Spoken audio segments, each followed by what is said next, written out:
Kaya palaging pula. Kasi di ba red ang pangalan ko. Pag nagpunta ako sa court, tapos mga bago yung kausap ko, what's your name? My name is Red. Like my shirt. Like kung ganun.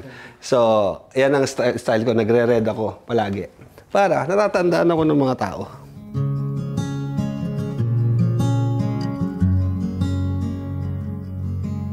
You just buy a paddle, you can buy a expensive one, you can buy a cheap one, parehas kayo makakapaglaro. Hindi katulad sa mga sports na like golf or tennis, ganyan. Yung barrier of entry mas mataas. Anong lahi, anong age, anong gender. Maganda pa dito, pwedeng maglaban yung lalaki at babae. Hindi katulad sa basketball or any other sports. Lalaki sa lalaki, babae sa babae. Dito, nag-i-equal playing field eh. So, yun. Ready na tayo.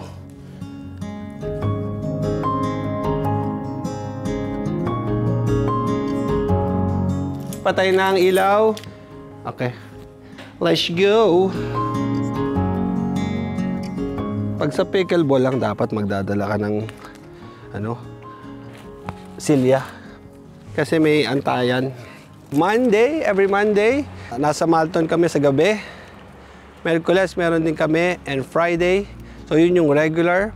Pag pumupunta kami sa mga ibang lugar, let's say, pag namamasyal kami, ibang bansa, ibang lugar, naghahanap kami ng pickleball. Let's go!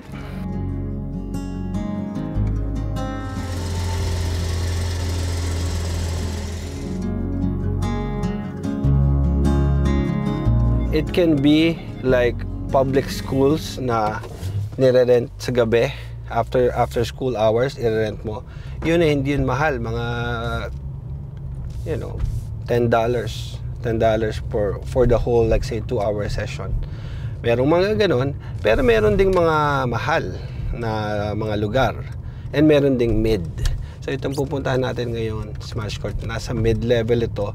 So you pay $40 per hour for the court. Kung apat kayo, tigta $10 lang kayo per hour. So, Paps! Paps! Ay, tawag dito. Andiyan ka na? Kaya ito, nandito lang sa parking. Si Raymond, si Hazel nandiyan na rin. Okay. Nandito rin siya. Okay. So, running late kami. Nandiyan kami ng mga 6:15. O sige. Okay, Paps. Simula na kayong maglaro na hit. Okay. Okay, sige. Okay, bye.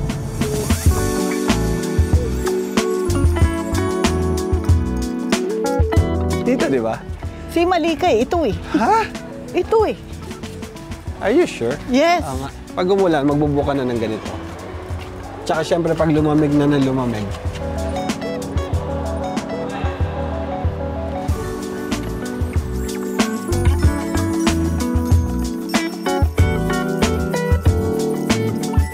Ano ba mga stretch na maganda? Well, dun sa tennis elbow, stretch mo.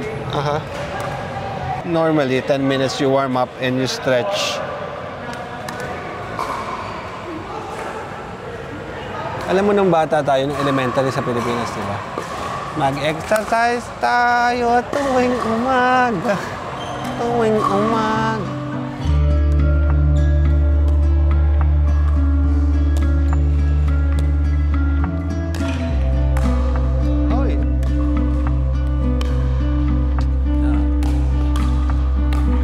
Science has proven na racket sports nag-i-increase ng life ng tao. Siyempre, mag-asawa tayo, may pamilya tayo. If we can add 5, 6, 7 years sa buhay natin, it's a big thing. But the only way for that to happen is from now at this age, sinisimulan na natin mag-invest sa mga bagay na magpapadagdag sa buhay natin. Kung ano nakikita ng mga bata, ng mga anak, ginagawa ng magulang, gagawin din nila. Yung mga couples na dinadala yung mga anak nila, they enjoy it. Yeah. Dahil nga nakikita nila yung role model na parents nila, naglalaro. So, yung time together, importante.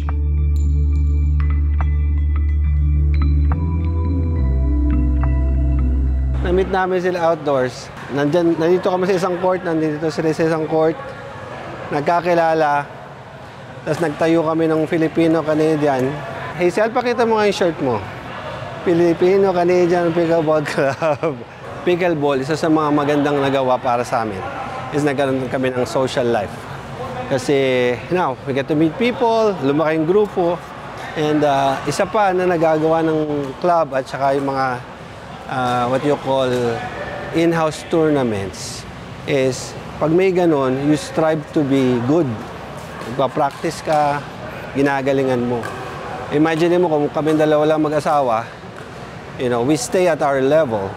But dahil nakikipaglaro kami sa iba, marami, napapwersa kaming gumaling. So, laro tayo.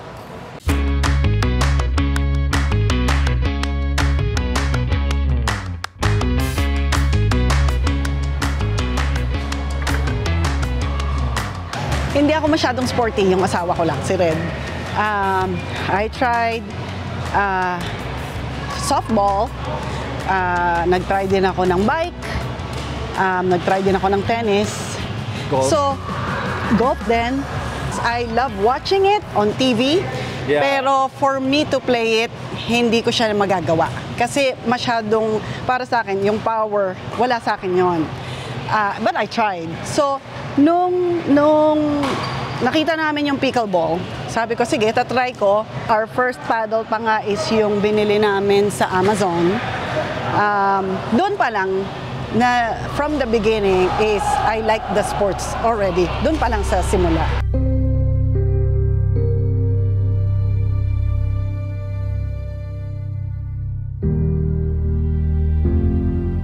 Lahat tayo naka-experience ng COVID. So, yung socialization nawala, nakakulong tayo eh. And then, unti-unti lang tayong lumalabas. We get to know other people.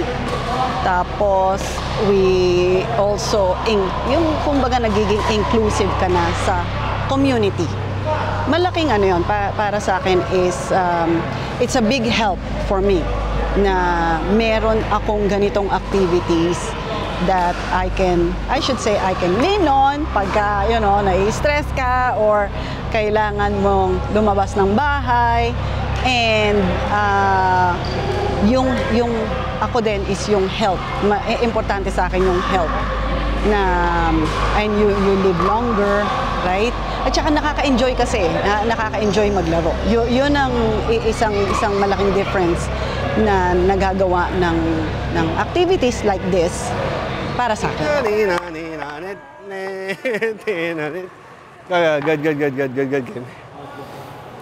Yun, tamo?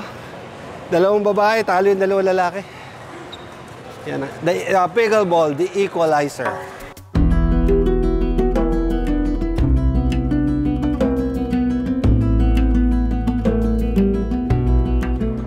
Yeah. Makikita mo doon sa makikita mo doon sa chat room kung kailan may lumalabas. Yeah, my email.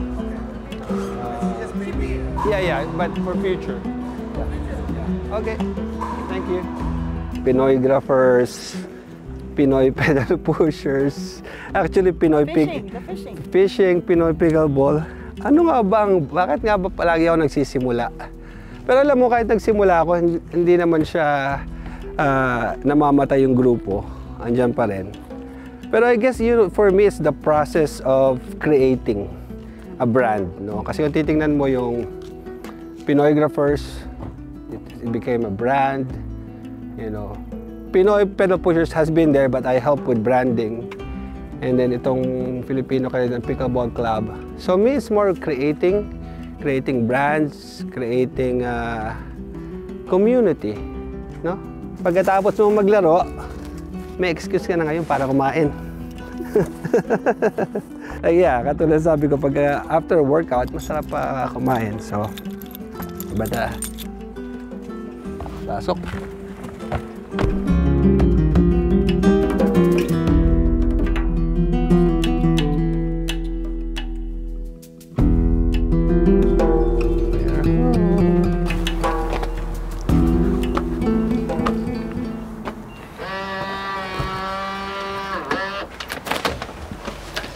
Ate! Oh, stop. Baka nagnanap. 8 o'clock. No, umalis tayo dito sa bahay. 5, 3 oras. Kung di tayo umalis, nandyan tayo, nakailang Netflix episode na tayo. Pero yan, activity, pinawisan. Dito uli. In 2 days, pickleball uli. High five!